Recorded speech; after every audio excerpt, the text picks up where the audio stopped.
அண்ணா வணக்கண்ணே. வணக்கம். எத்தனை வருஷமா பால் பண்ண எடுக்கிறியா? வெற்றிவேல் முருகனுக்கு அரோகரா, குமரமலை முருகனுக்கு அரோகரா.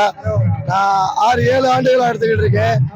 ஆமா, 7 வருஷமா நடந்தே தான் போறியா? 7 வருஷமா நடந்து தான் போறேன். இந்த பால் பண்ண எடுத்துட்டு பைக்ல எல்லாம் போக கூடாதா? இல்ல, போக கூடாது.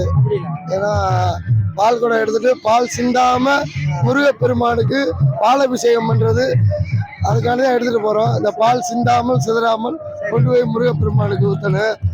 ஆமா, யாரும் வண்டியில போகாதீங்க, தயவு செய்து நடந்து போங்க. என்னை விட்டு போற வண்டி எடுத்து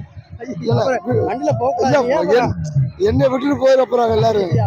வண்டியில போறதுக்கு என்னை விட்டுட்டு போயிட போறாங்க. அதுக்கு தான் வேற ஒன்றும் இல்லை. முருகப்பெருமான் அருளால எல்லாருமே நல்லபடியா எல்லாரும் நல்லா இருக்கட்டும். எல்லாம் நல்லா இருக்கட்டும்.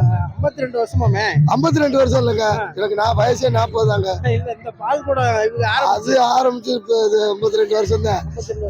நான் வந்து இப்போ கிட்டத்தட்ட அங்கிட்டு ஒரு 7 இங்கிட்டு ஒரு 6 அங்கிட்டு ஒரு 13, இப்போ 7 வருஷமா எடுத்துக்கிட்டு இருக்கேன். சரிண்ணே சரிண்ணே, ரொம்ப நன்றி ரொம்ப நன்றி. சந்தோஷம்.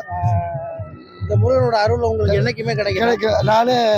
எனக்கு குழந்தை பிறந்த நல்லபடியாக குழந்தை பிறந்தா முருகனுக்கு பால் கடை வைக்க வேண்டியிருந்தேன். அது மாதிரி நல்லபடியாக பெண் குழந்தை பிறந்ததுக்கு 3 வருஷம் எடுத்தேன்.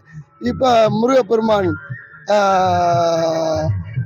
பிறந்திருக்காரு, ஹரிமுருகன் தான் பேரே வச்சிருக்கேன். சரி, அதனால பால் கடை எடுத்துட்டு வரேன். இந்த முருகனோட அருள் உங்களுக்கு என்னைக்குமே கிடைக்கும். எப்பவுமே கிடைக்கணும். இந்த வழியா நான் வரும்போது இங்கே சாமி கும்பிட்டு தான் போவேன் எப்போதுமே. சரி சரி, ஆமா, ரொம்ப நன்றி, ரொம்ப சந்தோஷம், ரொம்ப நன்றி, மகிழ்ச்சி. வெற்றிவேல் முருகனுக்கு அரோகரா.